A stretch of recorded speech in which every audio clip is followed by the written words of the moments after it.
Hello friends. तो जैसे कि फर्स्ट चैप्टर पे मैंने कुछ वीडियोस बना रखे हैं कुछ टॉपिक्स पे, तो आप उनको चेकआउट्स कर सकते हो। ये जो चार्ट है, इस पर मैंने फर्स्ट चैप्टर का पूरे कॉन्सेप्ट डाल रखे हैं, मतलब किस पे क्या रेट्स हैं वो सब डाल रखे हैं। सरचार्ज का भी कॉन्सेप्ट मैंने इसमें डाल रखा है और रिबेट का भी। तो आओ हम देखते हैं। तो वो पहले देखते हैं इंडिविजुअल। इंडिविजुअल दो होते हैं, रेजिडेंट होगा या फिर नॉन रेजिडेंट। और अगर रेजिडेंट है तो उसको दो ऑप्शन मिल रहे हैं। एक ऑप्शन, रेजिडेंट के पास दो ऑप्शन है। तो जो सेकंड ऑप्शन है वो न्यू रेट्स है, जो कहाँ से आए थे, फाइनेंस एक्ट 2020 से आए थे। और ऑप्शन फर्स्ट तो पहले से ही चला आ रहा है। तो फर्स्ट कैटेगरी है जिनकी एज 60 से कम है, तो उनको एग्जम्पशन लिमिट क्या दे रखी है, 2.5 लाख।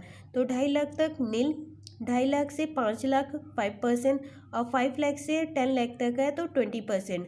और अगर 10 लाख से भी टोटल इनकम तुम्हारी ज़्यादा है तो 30% का टैक्स लग जाएगा।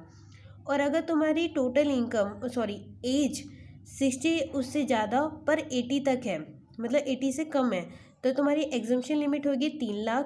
3 लाख तक मतलब नील टैक्स, 3 लाख से 5 लाख का 5%, 5 लाख से 10 लाख तक का 20%, और मोर देन 10 लाख का 30% टैक्स लगेगा। थर्ड कैटेगरी आती है हमारी जिसकी एज 80 और उससे ज़्यादा है, तो 5 लाख तक का नील टैक्स, 5 लाख से 10 लाख का 20%, और अगर मोर देन 10 लाख है तो 30% का टैक्स लगेगा। जो न्यू रेट्स आए हैं हमारे, ये ऑल केसेस में है, मतलब इसमें कोई एज वाइज कैटेगरी नहीं कर रखी है, सिर्फ यही रेट्स दे रखे हैं जो सब पर एप्लीकेबल होंगे। तो अगर तुम्हारी 2.5 लाख तक है नील, 2.5 लाख से 5 लाख का 5%, 5 लाख से 7.5 लाख तक का 10%, 7.5 लाख से ज़्यादा 10 लाख तक है तो 15%, 10 लाख से ज़्यादा 12.5 लाख तक है तो 20%, 12.5 से ज़्यादा 12.5 से ज़्यादा 15 लाख तक है तो 25%, और मोर देन 15 लाख है तो 30% का टैक्स लगेगा। ठीक है। ऐसी नॉन रेजिडेंट के केस में क्या होता है कि अगर इसमें भी कोई एज वाइज कैटेगरी नहीं कर रखी है, अगर सब केसेस में क्या होता है, 2.5 लाख तक का नील, 2.5 लाख से 5 लाख का 5%, 5 लाख से 10 लाख तक का 30%, और 30% और 10 लाख से भी ज़्यादा इनकम है तो 30% का टैक्स लगेगा। अब आता है कंपनी का केस। कंपनी क्या होती है, इंडियन कंपनी भी होती है और फॉरेन कंपनी होती है। तो इंडियन कंपनी पे भी कुछ न्यू रेट्स आए थे फाइनेंस एक्ट 2020 से, और कुछ ओल्ड रेट तो चल ही रहे हैं अभी भी। तो कौन कौन से दो सेक्शन आए थे, 115BAA, जिसमें क्या रेट लगा था, 22%, जिसमें कुछ बेनिफिट्स क्या हो रहे हैं, जो पीजीपी में हमें बेनिफिट्स मिलते हैं वो छीने जा रहे हैं, तो उसके बदले में हमें कितना टैक्स देना पड़ रहा है, मतलब वो बेनिफिट्स नहीं मिलेंगे, उसके बदले में तुम्हें 22% का टैक्स लगेगा। मतलब कुछ बेनिफिट्स नहीं मिलेंगे, सीधा सिर्फ ये फ्लैट लगेगा रेट 22%। और जो कंपनी न्यू है और मैन्युफैक्चर में है, मतलब जो कंपनी न्यू इस्टेब्लिश हुई है और साथ में किस में, मैन्युफैक्चर कंपनी में, तो उनको भी बेनिफिट गया है, 15% का टैक्स दिया है। इसमें भी जो पीजीपी में बेनिफिट्स दिए जाते हैं वो कुछ नहीं मिलेगा, साथ में बस 15% का टैक्स रेट चार्ज होगा। और इसमें ये कहाँ से आया, सेक्शन 115BAB से। अब ओल्ड रेट क्या थे कंपनी के ऊपर, जो इंडियन कंपनी थी, अगर तुम्हारी टोटल इनकम प्रीवियस ईयर में 18 से 19 तक कितनी है, 400 करोड़ तक है, मतलब 400 करोड़ तक है इनकम, तो तुम्हें कितना देना पड़ेगा टैक्स, 25%। और अगर टोटल इनकम प्रीवियस ईयर में 18-19 में 400 करोड़ से ज़्यादा है तो 30% का टैक्स देख रहा है। मतलब इसमें तुम्हें टोटल इनकम देखनी पड़ेगी कंपनी की या ग्रॉस रिसीव देखनी पड़ेगी। अगर तुम्हारी टोटल इनकम 400 करोड़ तक है तो 25%, और उससे ज़्यादा है तो 30% का टैक्स लगेगा। इसमें जो न्यू रेट्स में तुम्हें सरचार्ज भी लगेगा, फिक्स 10% का रेट लगेगा, फिक्स है। इसमें जो सरचार्ज है वो फिक्स है, कोई लिमिट नहीं देगी कि 1 करोड़ से ज़्यादा है तो तब तुम पर सरचार्ज लगेगा, अगर नहीं, फिक्स है, शुरू से ही 10% का सरचार्ज लगेगा। साथ में अगर ओल्ड रेट्स में देखें तो जो सरचार्ज मिलता था कंपनी के ऊपर लगता था, वो अगर तुम्हारी total income up to 1 crore तक है, मतलब 1 करोड़ तक इनकम है, तो कितना सरचार्ज लगेगा, 7% तक। और अगर तुम्हारी टोटल इनकम 1 करोड़ से ज़्यादा है तो 12% का टैक्स लगेगा, सॉरी सरचार्ज लगेगा।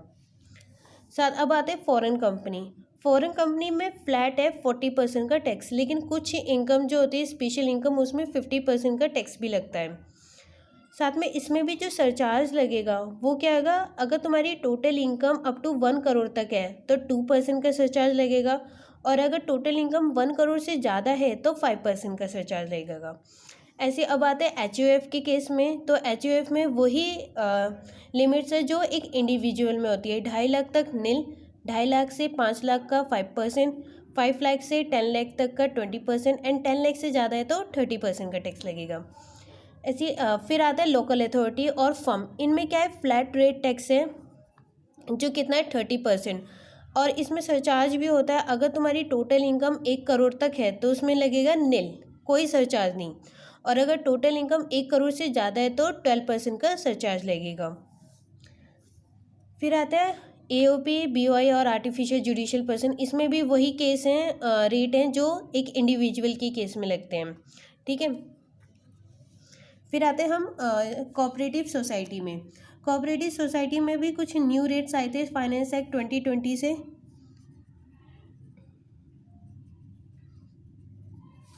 फाइनेंस एक्ट 2020 थे, तो फर्स्ट ऑप्शन था और ये सेकंड ऑप्शन है। तो अब कोऑपरेटिव सोसाइटी के ऊपर चॉइस है कि वो कौन सा ऑप्शन लेगी, ऑप्शन फर्स्ट या ऑप्शन सेकंड। तो ऑप्शन 1 में क्या है, अगर तुम्हारी इनकम 10,000 तक है तो 10% तक टैक्स लगेगा। 10,000 से ज़्यादा 20% तक है तो 20,000 तक है तो 20% का टैक्स लगेगा, और अगर तुम्हारी इनकम 20,000 से भी ज़्यादा है तो 30% का टैक्स लगेगा। इसमें सरचार्ज क्या था, वही जो एक लोकल अथॉरिटी और फर्म में था सरचार्ज का रेट। तो टोटल इनकम तक अगर तुम्हारी 1 करोड़ तक है तो नील सरचार्ज, और 1 करोड़ से ज़्यादा है तो 12% का। जो न्यू रेट्स आए हैं इसमें फ्लैट 20% का टैक्स लगेगा, ठीक है। जो रेट आए हैं हमारे न्यू रेट्स आए थे कोऑपरेटिव सोसाइटी में वो 20% तक है। सेक्शन के इसमें आया था 115 BAD, ये न्यू सेक्शन आया है, और इसमें जो सरचार्ज लगेगा वो भी कितना लगेगा, फ्लैट 10% लगेगा। मतलब शुरू से भी इसमें कोई लिमिट नहीं दे रखी है मैं, ठीक है। अब देखो 2 कॉन्सेप्ट आ रहे हैं जो हमारे, एक तो सरचार्ज आ रहा है कि रिबेट रह रहा है। तो जो सरचार्ज है वो किस किस में, इंडिविजुअल, HUF, AOP और BOI और आर्टिफिशियल जुडिशियल पर्सन में सेम सरचार्ज का कॉन्सेप्ट है, तो मैंने एक साथ लिख दिए। अगर टोटल इनकम 50 लाख तक है तो नील, 50 लाख से ज़्यादा है पर अप टू 1 करोड़ तक है तो 10%, 1 करोड़ से ज़्यादा है बट अप टू 2 करोड़ तक है 15%, और 2 करोड़ से ज़्यादा है बट अप टू 5 करोड़ तक है तो 25%, और मोर देन 5 करोड़ है तो 37% का सरचार्ज लगेगा, ठीक है। और रिबेट, जो रिबेट के लिए हमें 3 कंडीशन सेटिस्फाई करनी पड़ती है। एक तो, और मिलती भी किसको है, इंडिविजुअल को। क्या होना चाहिए, इंडिविजुअल होना चाहिए, रेजिडेंट होना चाहिए, और उसकी टोटल इनकम 5 लाख तक का होनी चाहिए, तो उसे रिबेट मिल जाती है या फिर रिलीफ मिल जाती है 12,500 तक। मतलब 12,500 तक ही रिलीफ मिलेगी, ये मैक्सिमम है, इससे ज़्यादा नहीं जाएगी। मतलब अगर तुम्हारी टैक्स आया है 13,500 तो फिर नहीं मिलेगी, मतलब 12,500 मैक्सिमम लिमिट है, इतनी ही मिलेगी। तो हमारा फर्स्ट चैप्टर का जो फुल प्लेज रिवीजन है वो कंप्लीट हो जाती है। होपफुल आपको ये वीडियो अच्छी लगे, और वीडियो अच्छी लगे तो प्लीज़ लाइक कर देना एंड चैनल को सब्सक्राइब कर देना। Thank you.